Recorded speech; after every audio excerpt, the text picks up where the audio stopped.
So I've been thinking a lot about personal branding, especially when it comes to YouTube and obviously growing your own business. And it has changed a lot. I'm going through the process of rebranding my own channel and also moving my business in a slightly different direction. But things have evolved a lot.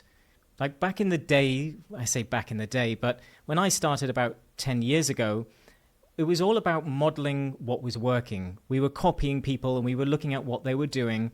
And we were, looking at the Mr. Beasts of the world and looking at other people that we wanted to be like. And obviously, if they've got what you want or they're doing something that you want, then we do want to look at what's working for them. But I think we're no longer in the time where it's beneficial to directly copy people. People will just see you as a prototype or a cheaper or worse version of that particular person, because chances are they've also seen that individual somehow, and then they can recognize what you're doing, that you're just faking it until you make it. And this used to be the advice. It was fake it until you make it or model what works. But now it's definitely a case of finding who you are and really trying to lean more into you while also looking at what you like and what works and trying to take some of those good things, because obviously we still have a lot to learn. We still have to be able to get on camera. We still have to find the styles and formats that work for us. And sort of coming out of your shell and being who you are on camera is difficult. It's difficult enough. But definitely modeling what works and faking it until you make it, I think, is no longer doing you a favor. You really need to be able to find a way to lean into who you are on camera and to lean into that. Now, obviously, it has to be relevant to what you're trying to speak to and the people that you're trying to speak to. But I think your story and your background is massively important. So your story, normally if you're an educator or you're trying to sell some type of product online or you're a coach, then you're in most cases going to be teaching the person that was you many years ago. So the previous version of you, you're speaking to a younger version of yourself, and you are now further down the path and you have the knowledge and the wisdom or the outcome.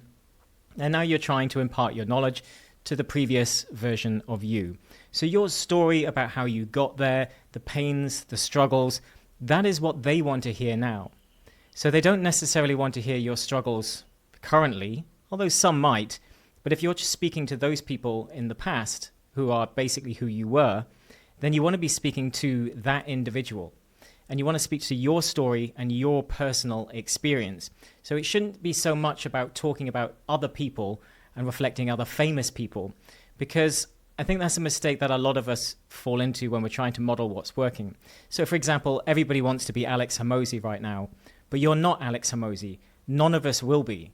Very few people even stand close to the amount of work, effort, dedication, drive, and craziness that is Alex Hormozi. And you don't really want to be replicating him. For example, when I was doing a lot of YouTube stuff, everybody was trying to replicate everything that he was doing in his videos, his style.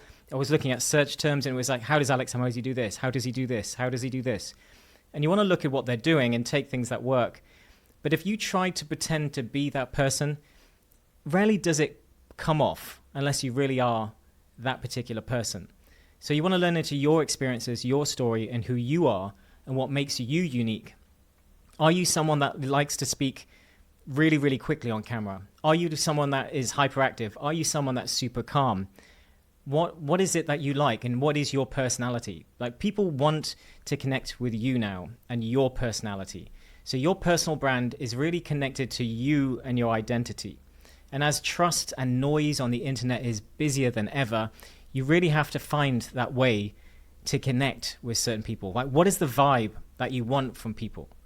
So if you were speaking to someone one-to-one, what is the connection and the vibe of that conversation? Are you quite a chilled person? Are you quite upbeat? You want to connect on that level, and you really want to be showing part of you coming out with that. And another thing I've realized that is clarity of direction really helps with this. So if you aren't sure about the clarity and the direction that you want to take your business and your channel in, then it will kill your business, because lack of clarity leads to indecision and doubt, and indecision and not being decisive is definitely what I would say kills growth, kills businesses, and damages your ability to make money. An example of this was I was in Alex Hormozi's 100 just about a year ago now. So let's say about 10 months ago. And it was a great experience, but I wasn't ready for it.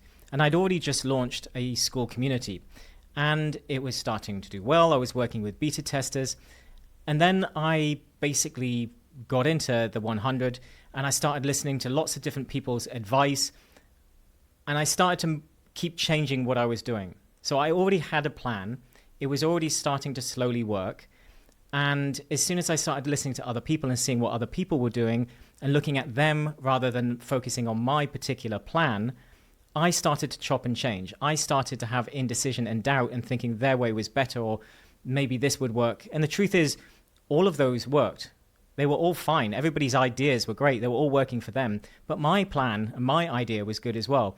All I had to do was stick to it and focus on it, doing what was required to grow that and sticking to that plan. So indecision and doubt, we have it all of the time. You can have it on a daily basis. You can wake up and suddenly doubt something you were 100% sure about yesterday. And I've noticed that that indecision can bleed through into your channel and business. And I can tell you now, where my business is now, in the way that I'm pivoting again, is 95% the same as before I started the 100. So I was right and doing what I already wanted to do, speaking to the people I wanted to speak to, but I let indecision and doubt take me on a journey off of the direction and way that I wanted to take my business into. So you really need to try and look inwards a bit more and decide on who you want to serve. What are you passionate about? And what direction do you want to take the business in? Because if you're always looking at what other people are doing, then you're going to end up trying to do what they want. But that's not your life, that's not your brand, that's not your business. So it's really important that you focus on what you want to do, what makes you passionate. And definitely a degree of passion will help with that. But the point I want to say on that is make a decision, have a plan in place, and stick to it. But if there's any doubt around that decision before, don't move forward. This is like a GPS. If you put the wrong directions into the GPS, it's going to take you somewhere you don't want to be. So you need to make sure that you're sure about where you're going in the first place. And yes, you will still have some doubt. But I think that's when it comes back to the passion. Like I was doing on the channel, because it was starting to gain momentum, I was doing a lot more of the vlogging style. And although this is a style I really believe in, where you just talk to camera, it's very relaxed, I hadn't realized that vlogging to many people meant different things. And really what I'm doing YouTube for is I'm not doing YouTube because I'm passionate about making videos. I'm passionate about helping people and educating people and working with people and coaching people and growing businesses. And that's the part I love. I love creating businesses and doing entrepreneurial things. So YouTube is just a vehicle for me to reach people and communicate with people. It's not what I'm really doing. So teaching that I'm passionate about, but mainly teaching it as a vehicle to grow your business. So that subtle shift, and then when I was starting to move off in the direction of just more general YouTube growth, I realized I hated it. I was hating it. So although I was getting a lot of views at this time last year, let's say, well, even 5-6 months ago, my channel was starting to really go up. And I just hated it. I couldn't do it. So I didn't really tap into the momentum, and I kept trying to resist it. And you'll notice that if you're resisting things or you don't like it or it doesn't feel right, it's maybe because it's not quite aligned with what it is that you want to do. So you still need an element of passion, I believe. I think you really need to, because when I was speaking inside our community, which I will link to in the video description if you would like more training on growing your business and brand with YouTube in school. But I was speaking to them and we were having a workshop where it was helping people with their offer. And I really loved it. It was fun. It was great fun chatting to people about their businesses and working through their offers and their workshops more, rather than a general Q&A or rather than just general YouTube growth. Having it when you're speaking on those topics, and the more I speak to that and the more I lean into that, the more passionate I am. So I think it's really important that you understand what makes you passionate, what the momentum that this sort of movement that you want to create with your business. So yes, we want to make money. Yes, we want a very straightforward, simple business. We want to fill demand to be able to sell our products and services. So you have to obviously pick something that's going to make you money. But after you've got that and you know the direction you're heading in, as long as you're passionate about it, you can gain momentum easier. People will feel it, they'll believe it, and you just create a movement around it. So I think you need to lean into what lights you up, and that will really obviously just make things easier and better for you. So lean into what makes you passionate, and really try to be you. Like, being you on camera is obviously a difficult thing, but I think that's the key takeaway of the way that we're seeing it moving is being more real, but obviously leaning more into being you, documenting and sharing your journey, and sharing your personal development journey, sharing what you learn as you move forward. And that could be your failures and your wins, being a bit more transparent. Obviously, I've spoken in other videos about trust, but I think the personal brand is changing in the sense that we're not trying to project what we're not anymore. We're not trying to necessarily replicate. We're not taking Apple and trying to be a fake Apple. We actually should just be our own thing and see what works for them, but be our own thing, because people are connecting with that more these days. And that's what I'm seeing. It's actually shining through.